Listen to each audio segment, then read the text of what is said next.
Juventus won the Australia edition of the tournament, and Paris Saint-Germain won in the United States and Europe version. And as you can see, all the players you were watching in the first half in Real Madrid colours.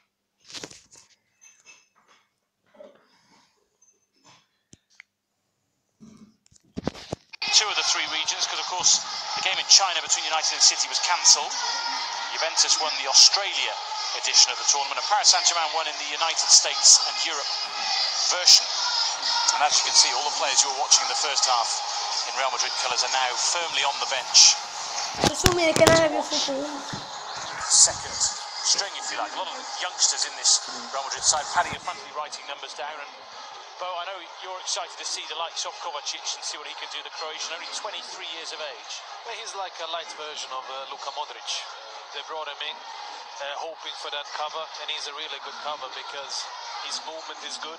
He's good with the ball as well. Sometimes a little bit over too confident, but if you come from former Yugoslavia, you always have that confidence on top. Doesn't matter what. So I'm looking forward to seeing him play as well. And here for the second half, we're seeing the United team coming out as well.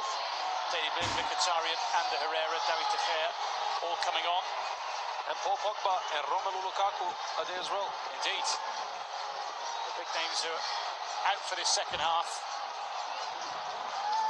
Very shortly we'll see what they can do and see if they can increase this Manchester United lead against Real Madrid. Romelu Lukaku, of course, with a couple of goals to his name already, scoring against Real Salt Lake and against Manchester City. Chris Smalling comes out to start the second half. Looks like Victor Lindelof's on there as well, so a different centre-back partnership, which is exactly what Jose said he was going to do. And Damian is the only one just changed sides from the left back to the right back. Daley Blind takes that position as a left defender, and the centre-back pairing is the Swede and Chris Smalling. So as we expected, many getting minutes. Positions on the pitch being shared around by Jose Mourinho and indeed by Zinedine Zidane.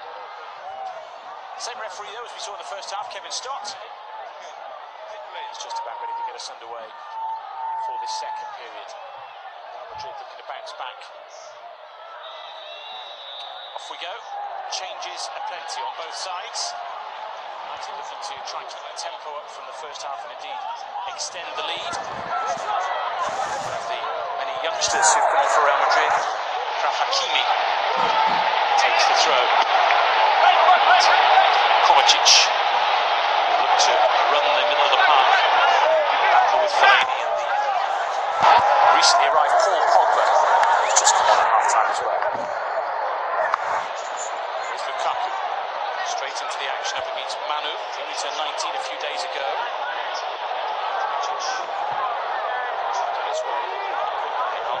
Who is in fact 21 today, Madrid-born centre-half. And you're furiously writing names down. Sometimes there's an up in games that they should already do half the time because of the changes.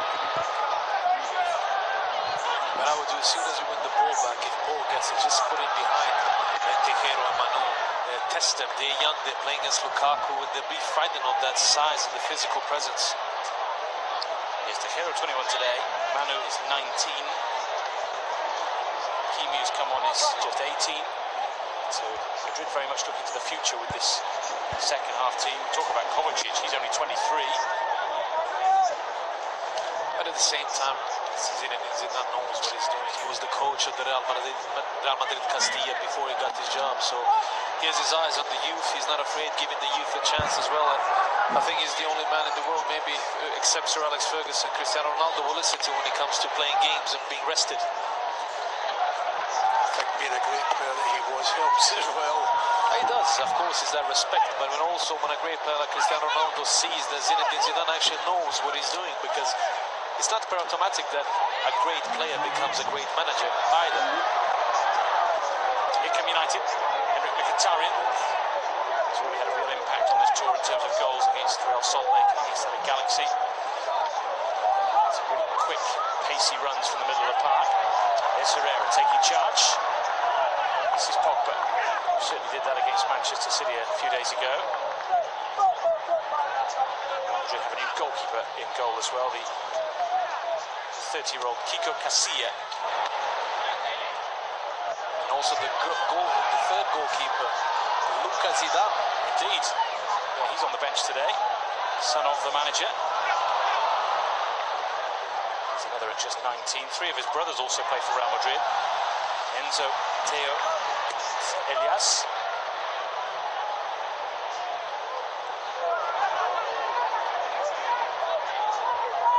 Real Madrid then. Herrera steps across, trying to stop the progress. Oscar.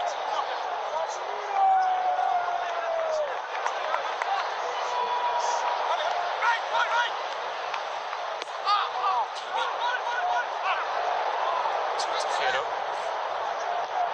Kovacic.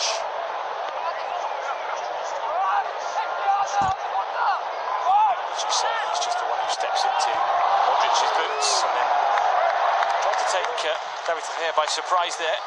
Decent effort from Oscar, but it was never really going to trouble the Spaniard in goal. I'm surprised he's even tried a shot from there, so far out. I think it's fair to say there were quite a few Manchester United fans who feared we might see David De Gea in this game, but wearing a different shirt. But Jose Mourinho putting that transfer saga to bed yesterday in his pre-match press conference, saying De Gea is going nowhere. He's a Manchester United player. He's very happy. We are very happy to have him here. What a great goalkeeper. I think that was a media thing in actual fact. How do you know yourself? It's quite hard. He's Spanish. It's Real Madrid knocking on the door, moving home. And he's from there. Yeah, he's from there. Sometimes it's hard to resist them things, even if he says he loves Manchester. I know, but when you think he's played for the opposition. David De Gea happy, clearly, but Ander Herrera not so much after that challenge. No, there was a...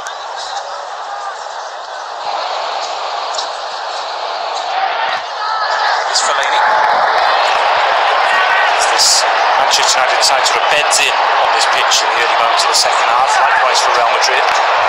Sometimes so many changes can really disrupt the pace of the game. It might take a while for to get back up to where they were towards the end of the first half. This is Lindelof. Seems to have settled into the camp really well since joining the club. Back to Smalling with the terrific blocks against Manchester City nights ago.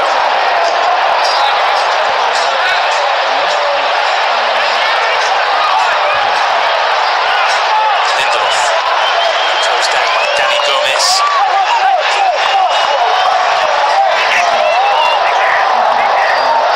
Zarya is feeling that.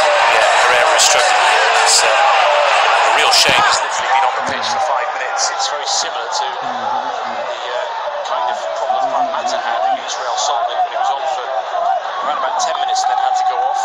That is really painful. I don't think there's nothing major or wrong. It's just a knee towards this bone just above your hip. Scott McTominay is going to replace Ander Herrera. That's just a real cause of frustration for a manager. Wanting to get some all-important minutes into Herrera, but that's not going to happen here today. This is where it happened. See that knee coming up high up on that bone there. Maybe it was the second one when he was bit caught. Oscar was the one who made the challenge, and it's ended Ander Herrera.